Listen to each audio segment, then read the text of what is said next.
ఒక్కటే కాదు కదా, డిఎస్సి సంబంధించి నేను మరొక మాట కూడా మీకు ఇంకో శుభవార్త చెప్తా ఉన్నాం.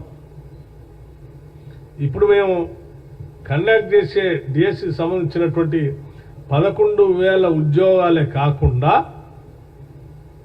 ఇంకా మేము చెప్పాము 16,000 దాకా ఖాళీగా ఉన్నాయని. ఇప్పుడు మేము అన్ని ఈ ప్రమోషన్స్ ఇవన్నీ చేసిన తర్వాత లెక్కలు వస్తూ ఉన్నాయి.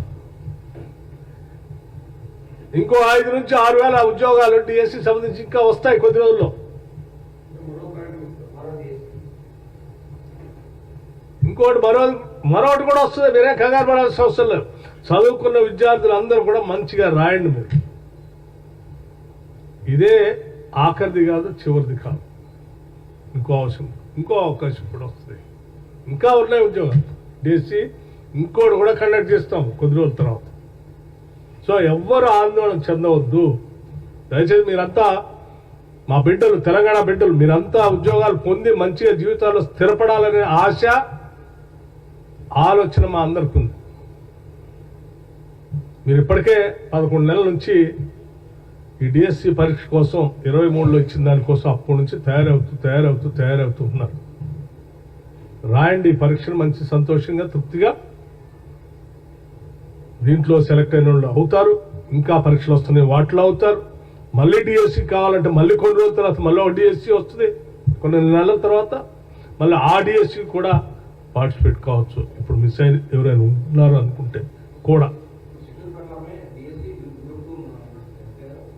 కాబట్టి దయచేసి నేను అందుకే స్టార్టింగ్లో చెప్పాను, ఈ రాష్ట్ర ప్రజలకి, నిరుద్యోగ యువకులకి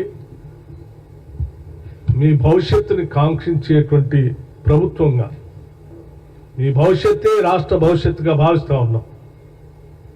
మీరందరూ మంచిగా పరీక్షలు రాసి ఉద్యోగాల్లోకి వచ్చి ఈ రాష్ట్ర భవిష్యత్తుకి, మరీ ముఖ్యంగా పేద బడుగు బలహీన వర్గాలు చదువుకునేటువంటి ప్రభుత్వ పాఠశాలకు సంబంధించి త్వరితగతిన టీచర్స్ కావాలి మనకి. ఇప్పటికే ఇన్ని వేల ఉద్యోగాలు ఖాళీగా ఉండి విద్యా బుద్ధులు పొందలేక బిడ్డలు అల్లాడిపోతూ ఉన్నారు. 10 ఏళ్ళు వాళ్ళ గురించి ఆలన పాలన ఎవరు పట్టించుకోలే. మీరు తొందరగా పరీక్షలు రాసి టీచర్లుగా తయారై త్వరితగతిన అక్కడికి వెళ్ళి వాళ్ళకి విద్యాబుద్ధులు నేర్పి ఈ సమాజాన్ని ముందు తీసుకొని పోవాల్సిన బాధ్యత మీ అందరిపై ఉంది. ఆ దిశలో అడుగులు వేస్తూ రేపు పెట్టేటువంటి డిఎస్సి పరీక్షని సక్రమంగా వినియోగించుకోవాలి. ఎవరు ఆందోళన చెందకుండా పరీక్షలు రాయండి. ఆల్రెడీ ఇన్ని లక్షల మంది డౌన్లోడ్ చేసుకున్నారు హాల్ టికెట్స్. పొరపాట్లు ఎవరైనా మిస్ అయితే మళ్ళీ డిఎస్సి వస్తుంది. ఇది రాష్ట్ర ప్రభుత్వం తరఫు నుంచే నేను చెప్తా ఉన్నాను. ఎవరు ఆందోళన చేయాల్సిన అవసరం లేదు. Thank you.